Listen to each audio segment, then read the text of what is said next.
크리슈나무르티. 아홉 번째 이야기.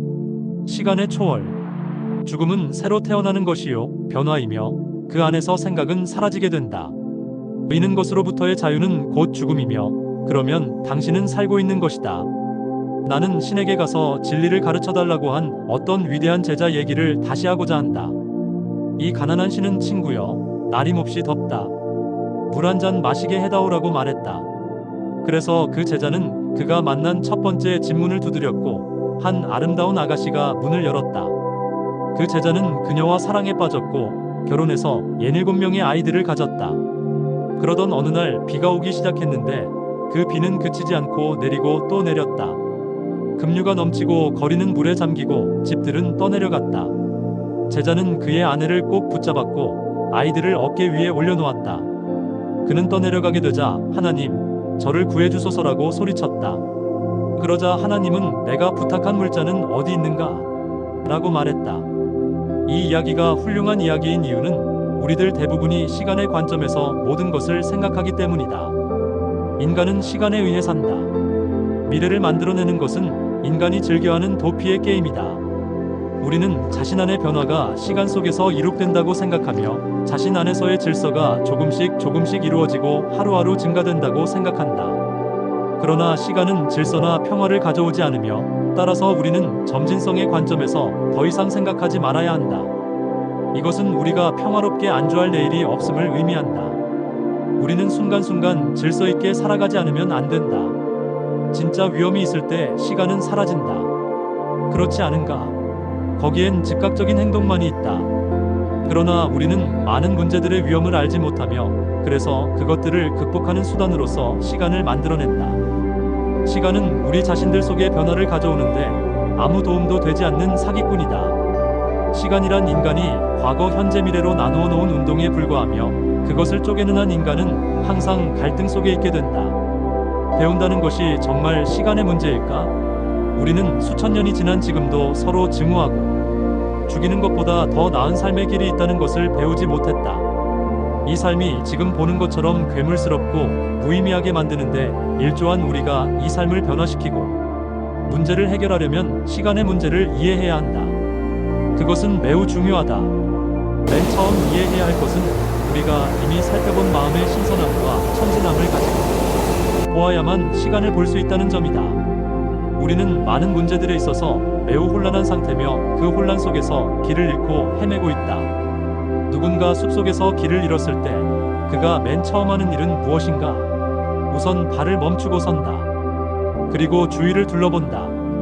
그러나 삶 속에서 길을 잃었을 때 우리는 사방으로 쫓아다니고 찾아 헤매고 캐묻고 요구하고 구걸한다. 그러므로 나는 우선 내적으로 완전히 정지하라고 말하고 싶다. 내적으로, 심리적으로 정지한다면 당신의 마음은 매우 평화로워지고 아주 맑아진다. 그러면 당신은 이 시간의 문제를 정말 볼 수 있게 된다. 우리가 어떤 쟁점과 불완전하게 만날 때 문제는 시간 속에서만 존재한다. 그 쟁점과의 불완전한 만남이 문제를 낳는다. 우리가 어떤 도전과 부분적으로, 단편적으로 만날 때 또는 그것에서 도피하려고 할 때, 즉 우리가 완전한 주의를 기울이지 않고 그것을 만날 때 우리는 문제를 초래한다.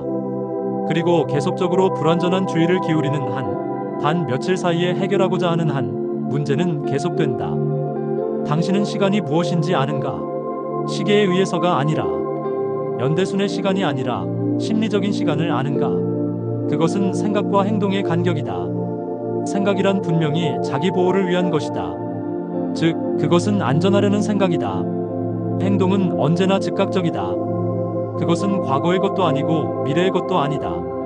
행동은 언제나 현재 속에서 가능하지만 행동이 너무나 위험하고 불확실한 나머지 우리는 우리에게 어떤 안전함을 줄 것이라고 기대되는 생각에 순응한다. 자신 안에서 이것을 관찰해보자.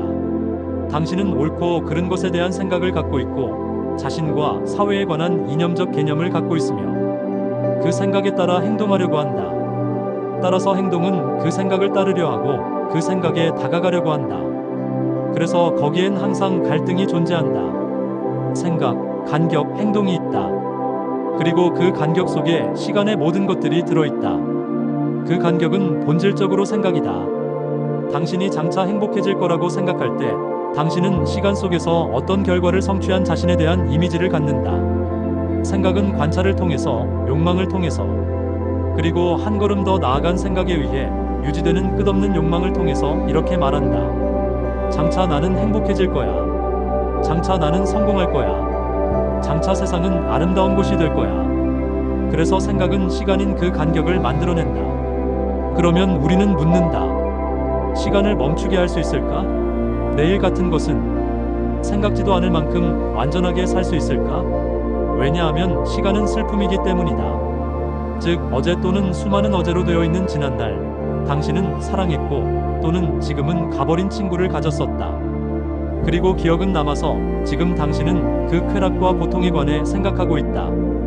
당신은 돌이켜보고 원망하고 희망하고 후회하며, 그래서 생각은 그것을 되풀이하면서 우리가 슬픔이라고 부르는 것을 키우고 시간에 연속성을 준다. 생각에 의해 키워진 이 시간의 간격이 있는 한 거기엔 슬픔이 있고 계속된 공포가 있을 것이다. 그래서 어떤 사람은 이 간격이 끝날 수 있을까 하고 자문한다. 만일 당신이 그것이 과연 끝날까라고 말한다면 그건 이미 하나의 생각이고 당신이 성취하고자 하는 어떤 것이며, 따라서 당신은 간격을 갖는 것이요. 그래서 당신은 다시 붙잡히는 것이다. 그러면 사람들에게 중대한 문제인 죽음에 대해 생각해보자. 당신은 죽음을 알며 그것이 매일 당신 옆에서 함께 걷고 있다는 것을 안다. 당신이 죽음을 문제 삼지 않을 만큼 완전하게 그것과 만날 수 있을까? 그렇게 만나려면 죽음에 관한 모든 신념과 희망과 공포가 끝나야 하며, 그렇지 않으면 당신은 어떤 결론, 이미지, 미리 생각한 불안을 가지고 그 별난 것을 만나야 하는데, 그렇게 되면 당신은 시간과 더불어 그것을 만나고 있는 것이다. 시간은 관찰자와 관찰되는 것 사이의 간격이다. 즉 관찰자인 당신은 죽음이라고 불리는 것과 만나는 것을 두려워한다. 당신은 그것이 무엇을 뜻하는지 모른다. 즉 당신은 그것에 관한 모든 종류의 희망과 이론을 갖고 있다. 당신은 윤회나 부활을 믿으며 시간을 초월한 여러 다른 이름으로 불리는 정신적 실체, 즉 아트만을 믿는다. 그러면 당신은 영혼이 있는지의 여부를 스스로 알아낸 적이 있는가? 아니면 다른 사람들로부터 전해 들은 생각인가? 생각을 넘어선 영속적이고 연속적인 어떤 것이 있는가? 만일 생각이 죽음에 관해 생각할 수 있다면 그것은 생각의 장 안에 있으며, 따라서 그것은 영속적일 수가 없다. 왜냐하면 생각의 장 안에는 영속적인 것이 없기 때문이다. 영속적인 것이 없다는 발견은 엄청나게 중요한데, 왜냐하면 그래야만 마음이 자유로워지고 당신 자신을 볼 수 있으며, 그러면 거기엔 커다란 기쁨이 있게 되기 때문이다. 당신이 모르는 것을 두려워할 수 없는 까닭은 당신이 그 모르는 것이 무엇인지를 모르기 때문이며, 따라서 아무것도 두려워할 게 없다. 죽음은 말이며 공포를 낳은 것은 이 말이요, 이미지이다. 그러면 당신은 죽음의 이미지 없이 죽음을 볼 수 있는가? 생각이 솟아나는 원천인 이미지가 존재하는 한 생각은 언제나 공포를 낳는다. 그러면 당신은 죽음의 공포를 합리화하고 그 불가피한 것에 대항하든가, 아니면 당신을 죽음의 공포로부터 보호하기 위해 수많은 믿음들을 만들어낸다. 그러므로 당신과 당신이 두려워하는 것 사이에는 틈이 있다. 이 시공의 틈 속에 공포, 불안, 자기 연민인 갈등이 분명히 있을 것이다. 죽음의 공포를 키우는 생각은 이렇게 말한다. 그걸 미루자, 그걸 피하자, 될 수 있는 대로 생각하지 말자. 그러나 당신은 생각하고 있다. 당신이 나는 그걸 생각하지 않을 거야 라고 말할 때 이미 당신은 그것을 어떻게 피할까를 생각한 것이다. 당신이 죽음을 두려워한 까닭은 당신이 그것을 뒤로 미루었기 때문이다. 우리는 죽음에서 분리된 삶을 살고 있으며 삶과 죽음 사이의 간격이 바로 공포다. 그 간격, 그 시간은 공포가 낳은 것이다. 삶은 황홀한 바다로 향한 창을 가끔 여는 나날의 괴로움, 나날의 모욕, 그리고 슬픔과 혼란이다. 우리는 그것을 삶이라고 부른다. 그리고 우리는 죽음을 두려워하는데 죽음이란 고통과 불행의 그 비참함을 끝나게 하는 것이다. 우리는 모르는 것에 부딪히는 것보다는 아는 것, 우리의 집, 우리의 가구, 우리의 가족, 우리의 성격, 우리의 일, 우리의 지식, 우리의 명성, 우리의 외로움, 우리의 신에 매달린다.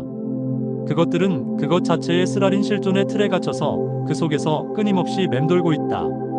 우리는 삶은 항상 현재 속에 있고 죽음은 먼 시간 저쪽에서 우리를 기다리고 있다고 생각한다. 그러나 도대체 이 나날의 삶의 싸움이 삶인지 아닌지에 대해서는 물어본 적이 없다. 우리는 윤회에 관한 진실을 알고 싶어하고 영혼의 살아남음에 대한 증거를 원하며 천리안의 주장과 심령 연구 결과에 귀를 기울이지만 우리가 어떻게 살 것인가에 대해서는 결코 묻지 않는다.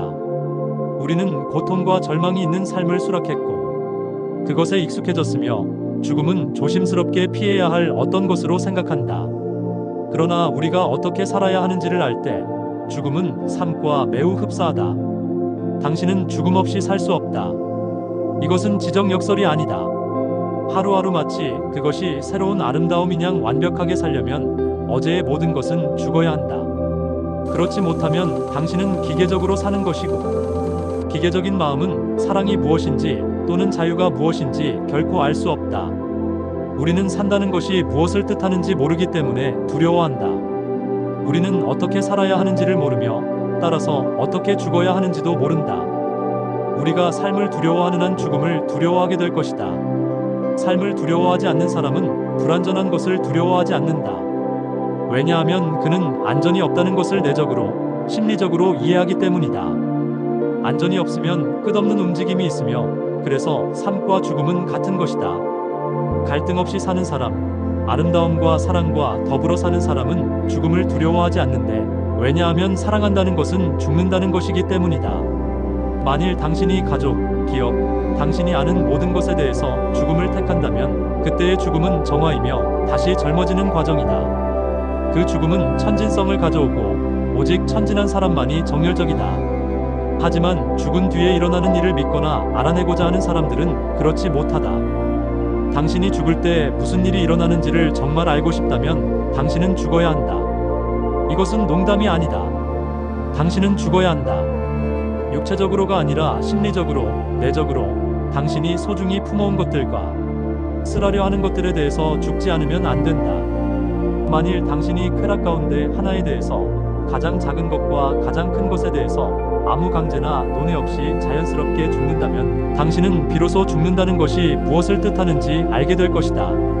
죽는다는 것은 완전히 마음을 비우는 것을 뜻하며 그것의 일상적인 소망, 쾌락, 괴로운 격정들을 비우는 것이다. 죽음은 새로 태어나는 것이요, 변화이며 그 안에서 생각은 전혀 기능을 하지 못하게 된다. 왜냐하면 생각은 낡은 것이기 때문이다. 죽음이 있을 때 거기엔 완전히 새로운 어떤 것이 있다. 아는 것으로부터의 자유는 곧 죽음이며 그러면 당신은 살고 있는 것이다.